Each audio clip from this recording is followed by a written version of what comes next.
Midwest Whitetail is brought to you by Realtree, Hoyt Archery, Fuse Accessories, Muddy Outdoors, Cabela's, Trophy Rock, Scott Archery, Frigid Forage, Rocket Broadheads, Easton Arrows, Redneck Hunting Blinds, Quiet Cat, Non-Typical Wildlife Solutions, Deergro, Ozonics, Wilderness Athlete, Grizzly Coolers, RTP Outdoors, and Nikon.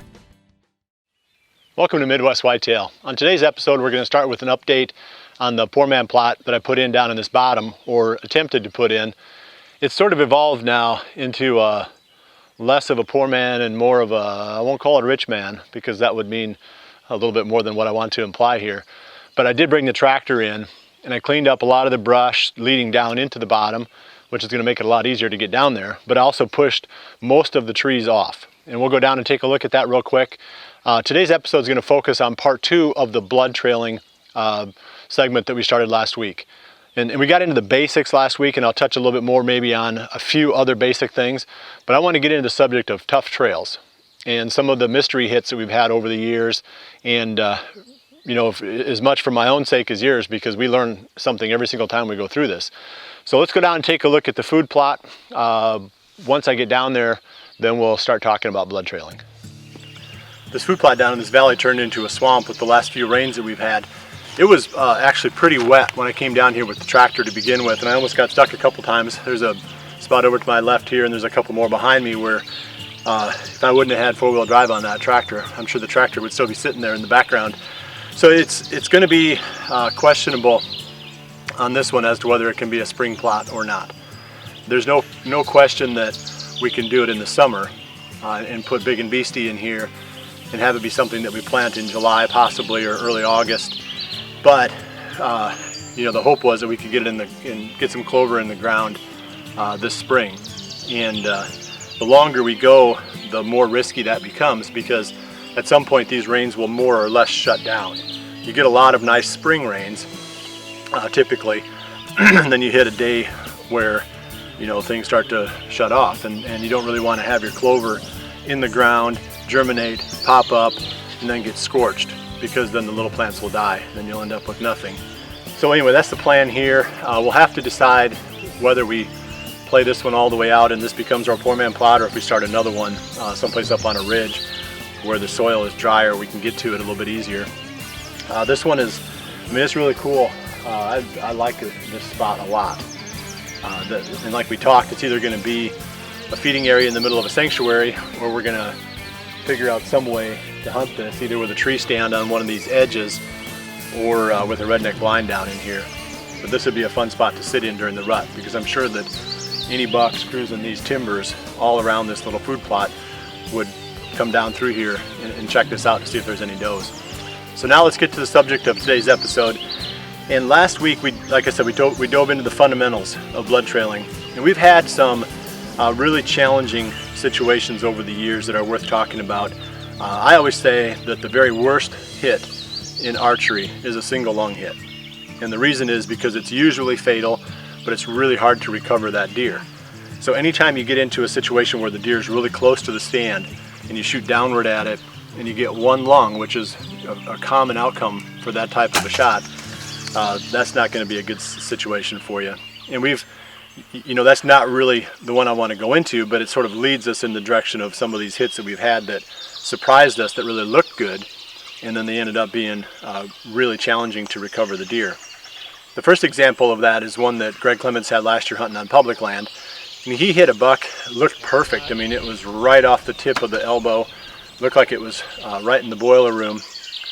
But when you slow it down and you look at the video frame by frame, what you see is that the arrow actually hits the back of the elbow and right on impact deflects the arrow backwards into the deer.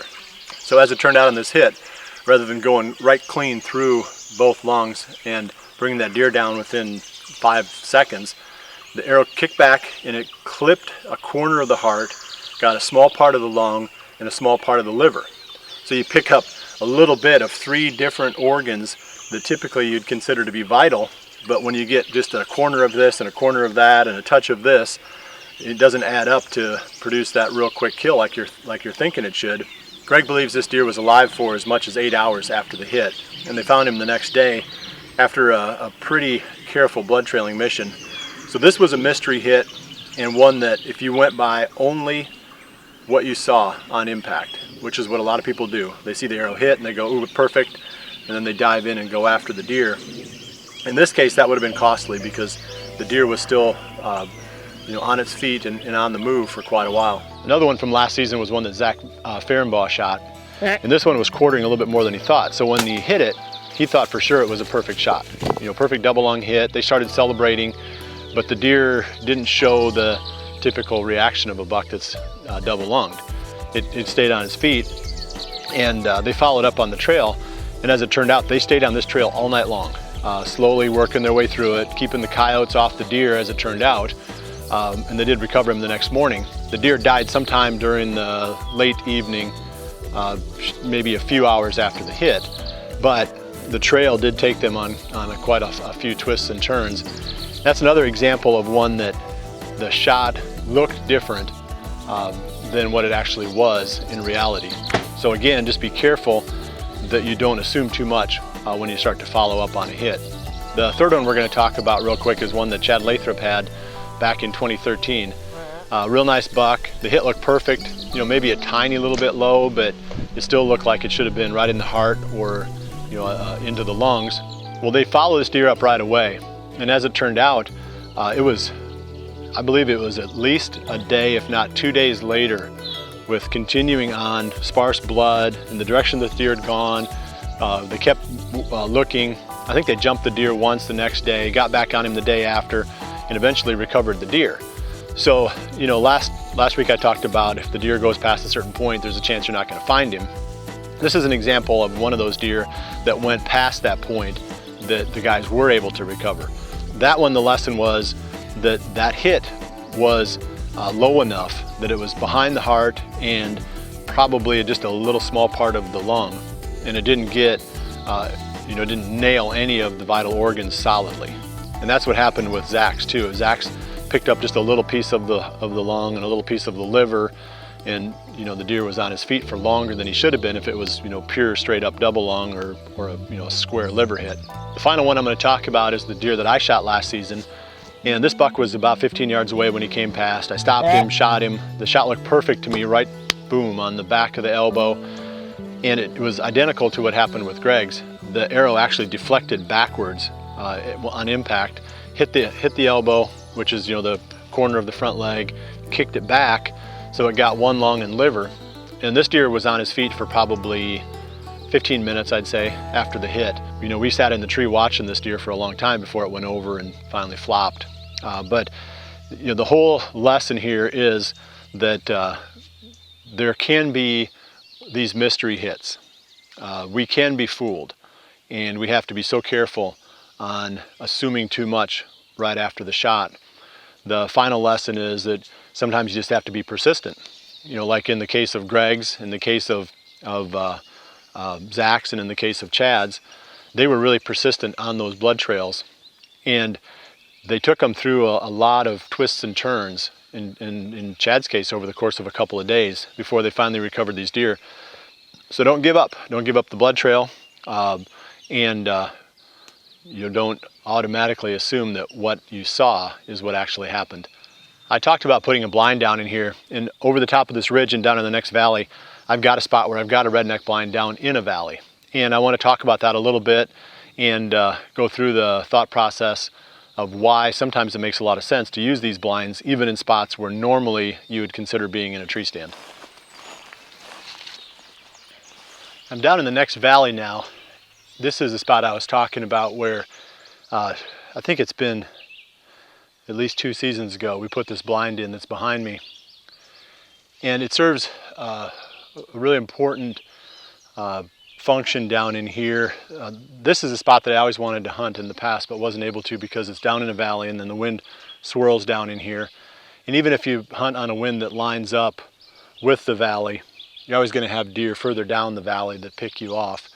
So there was no easy way to hunt this.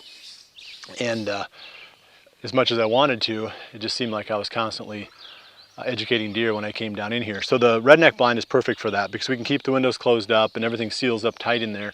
We can keep our scent inside, and that allows us to hunt down in here when the wind is, well, any kind of wind basically, but ideally it'd be one that blows away from these two little small fields and away from that crossing where the deer are going past in front of the blind.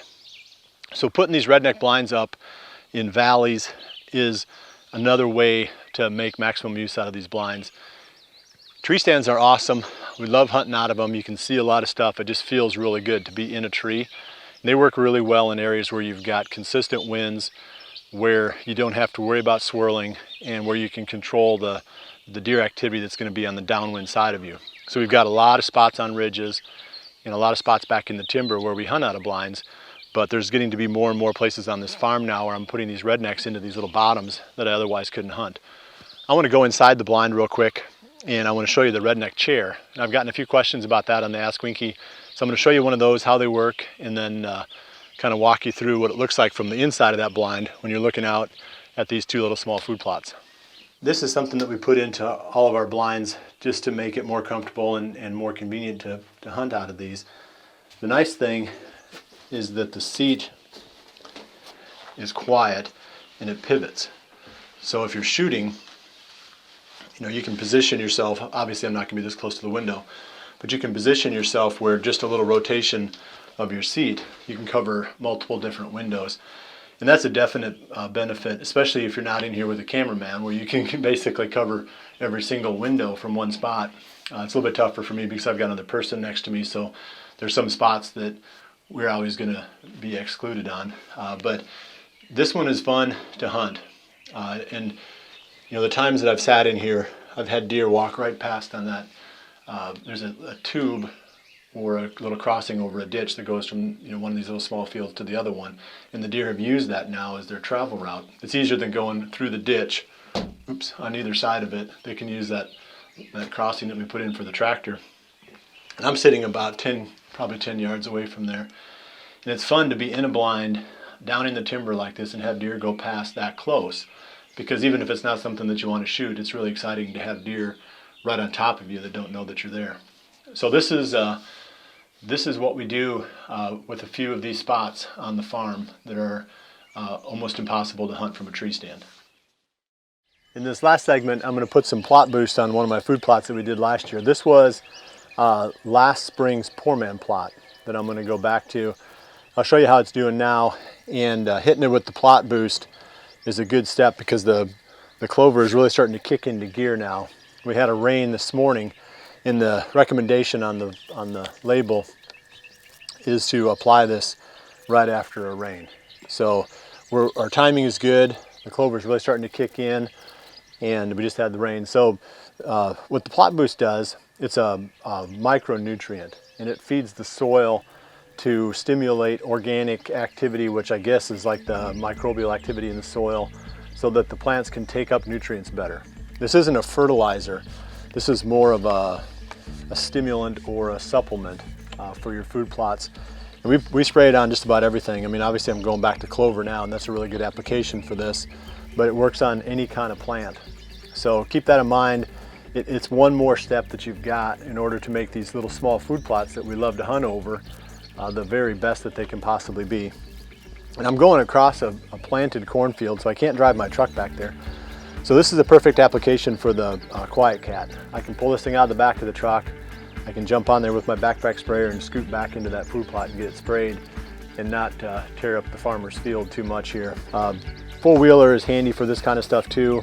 The Quiet Cat's a little bit lighter, and the one thing it can do that a four-wheeler can't do is it can ride in the back of my truck. So I'm going to get that thing out and go back and get this sprayed. There's just a little bit of grass in this plot, but it's turned out really well. This one was one that we planted, I think it was about this time, May of last spring. So this is the Pure Trophy Blend Clover from Frigid Forage, and it's done really well. I mean, you can look at how thick it is and how lush it is. It'll get even thicker and lusher when I get the PlotBoost on there. We'll come back again, I'm sure, sometime this summer and spray it, but it's pretty clean. I mean, I think hitting a little bit of grass on there, and this is going to be a really strong food plot for this fall.